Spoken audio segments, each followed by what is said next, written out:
हमारी जैन समाज की लड़कियां एक साल में 1000 लड़कियां धर्म परिवर्तन करके जैनेतर से शादी कर लेती पूरे भारत देश में। इतने 1000 लड़के कुंवारे रह जाते हैं। अब आपका क्या कर्तव्य बनता है? क्या लड़के को कुंवारा रखोगे? नहीं रखोगे। तो शादी करोगे तो कैसे करो? या तो साधु बना दो। हमारे पास बैठे हैं सब, आप सब लोग आ जाओ, साधु बन जाओ, अपना कल्याण कर लो। विषय भोगों का स्वाद नहीं, आत्मा का स्वाद ले लो। तुम्हारा कल्याण और पूरी समाज का कल्याण। वहीं घिसते मत रहना। जिनकी एक्सपायर डेट आ गई है शादी की, कब होती है एक्सपायर डेट? हैं? एक्सपायर डेट कब होती है? आपकी भले कुछ भी हो, मैं तो ये समझता हूं कि 40 साल के हो गए तो अब एक्सपायर डेट आ गई। तो 40 साल तक यदि शादी हो गई तो ठीक है, नहीं हुई भगवान के चरणों में जाओ। बिल्कुल आप ब्रह्मचर्य व्रत लेकर के गुरु के चरणों में जा करके समाज की सेवा करो, आत्मा की सेवा करो, भगवान की सेवा करो और अपने धर्म को, अपनी समाज को, अपनी आत्मा को मुक्ति के मार्ग पर, शांति के मार्ग पर, प्रगति के मार्ग पर बढ़ाओ तो बहुत अच्छा होगा। तो वहाँ पर आप लोगों को क्या करना चाहिए? कायदे से तो कहीं ना कहीं से पहले जैन बनाओ। क्या बनाओ?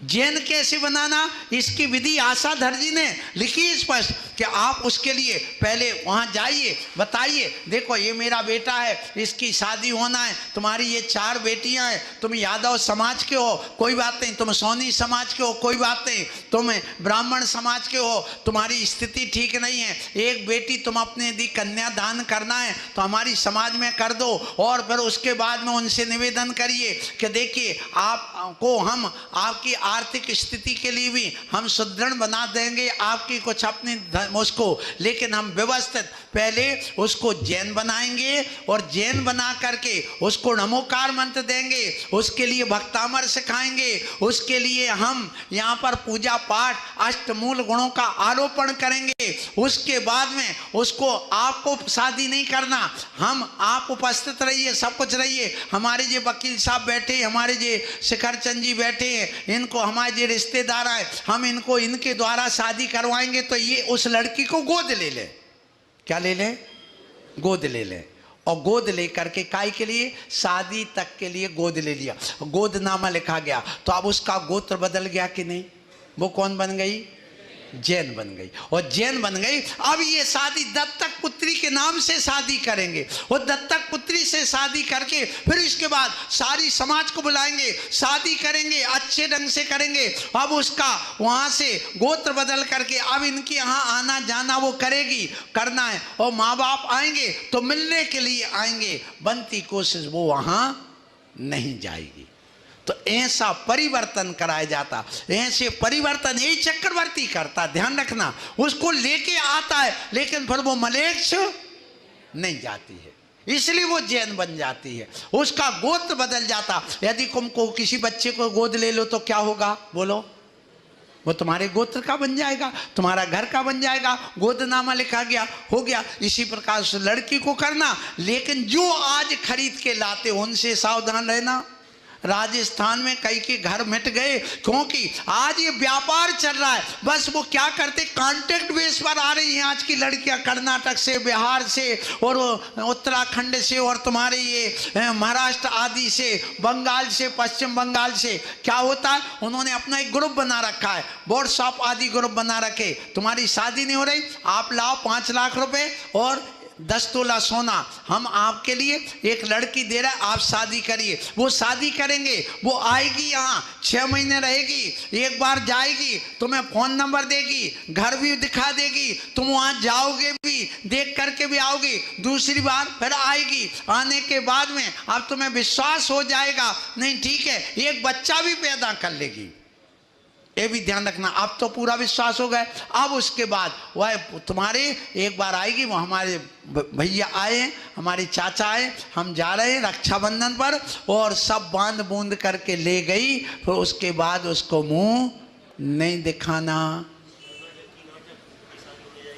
बस कर्नाटक की करती है नाटक, उड़ीसा की उड़ जाती है और बिहार की बिहार कर जाती है और उत्तराखंड की तुम्हारे सारे के सारे सब कोई उत्तर नहीं मिलता है, प्रश्न ही रह जाता खड़ा, कहाँ गई पता नहीं चलता है। ऐसी लड़कियों से आहार आदि लेने का निषेध है। हाँ, यदि आपने उसको जैन बना करके किया, ऐसी स्थिति में हम आगे सोच सकते आहार आदि के लिए। कोई करके बताओ, अपनी टीम तैयार करिए समाज की कि आप ऐसे जो हैं गांव जा जा करके पता लगाओ, जिनकी लड़कियां परेशान हैं उनको आप करके करो, ऐसे धर्म वृद्धि करिए जैसे चक्रवर्ती ने करी। तो इसलिए तो कहा, वो तो 96,000 में से 32,000 रानी बना के लाए, तुम कम से कम अपनी जिंदगी में 32 ही बना लो तो 32 परिवार तो पल जाएंगे, उनका भला हो जाएगा।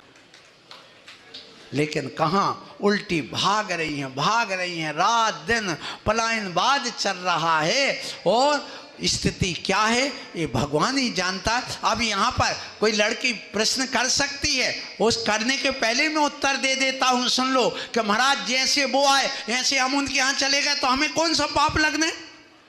बहुत बड़ा पाप लगेगा। क्यों? वहाँ पर वो अभक्ष से भक्ष में आई हैं, वहाँ पर मिथ्या से सम्यक्त में आई हैं, सुन लेना, वहाँ से गरीबी से अमीरी में आई हैं, वहाँ मिथ्या से सम्यक्त प्राप्त करके आत्म कल्याण के बोध के लिए आई हैं। वहाँ मांस होता, वहाँ शराब होता, उस सब को वो उसकी यहाँ कुछ नहीं। अब जिंदगी भर वह रत्नत्रय की आराधना करेगी तो वह अपने आप मोक्ष का मार्ग प्रशस्त करेगी और तुम्हारे संसार में भटकन हो जाएगा, अनाचार की ओर चले जाओगे। कोई कहे उनके तो नहीं है, ध्यान रखना, यदि कोई चला गया उस समाज में, बोले वो तो नहीं खाते, आज की लड़की क्या कहती, मैंने अभी मेरठ में एक कहा था, मैंने कहा तो तुम वहाँ जा रही हो बेटा, वहाँ क्या वो तो मांस खाते, बोले वो नहीं खाते, उसका तो त्याग है। भैया उसका त्याग है, लेकिन उनके रिश्तेदारों का, बोले सब खाते, उनके परिवार, बोले सब खाते। अब जब तुम्हारा बेटा होगा और वहाँ जाएगा, तुम्हारे यहाँ तो यदि जैन समाज में एक व्यक्ति मांस खा रहा, मैं मानता हूँ खा भी लिया, लेकिन तुम्हारे यहाँ वो वैधानिक है कि अवैधानिक, तो वो कभी ना कभी छूट जाएगा, ये पाप छूट जाएगा। लेकिन जहाँ पर एक व्यक्ति ने छोड़ भी दिया, लेकिन उसके बाद आने वाले समय में वहाँ जहाँ संविधान बना हुआ कि तुम्हें बकरा काटना ही पड़ेगा, तुम्हें मुर्गे का मांस काटना ही पड़ेगा, यहाँ ये ऐसा करना ही पड़ेगा, बताइए तो एक पीढ़ी के बाद क्या होगा? वो वही परंपरा चलेगी कि नहीं? तो कितना बड़ा अपराध हो गया, कितना बड़ा पाप हो गया। तो नरक में क्यों जा रहे हो? ये ध्यान रखना, यहाँ जातिवाद की बात नहीं है, यहाँ पर धर्म, संस्कार, अहिंसा, सत्य की बात है, रत्नत्रय की बात है। इसलिए वहाँ पर ये सब छूट रहा है, सो पाप है, और यहाँ उसको सब कुछ मिल रहा है, इसलिए पुण्य है, उसके पुण्य कर्म का उदय है, इसलिए वो यहाँ आ सकती है, लेकिन यहाँ से वो जा नहीं सकती है। ये जैन सिद्धांत कहता है और उसी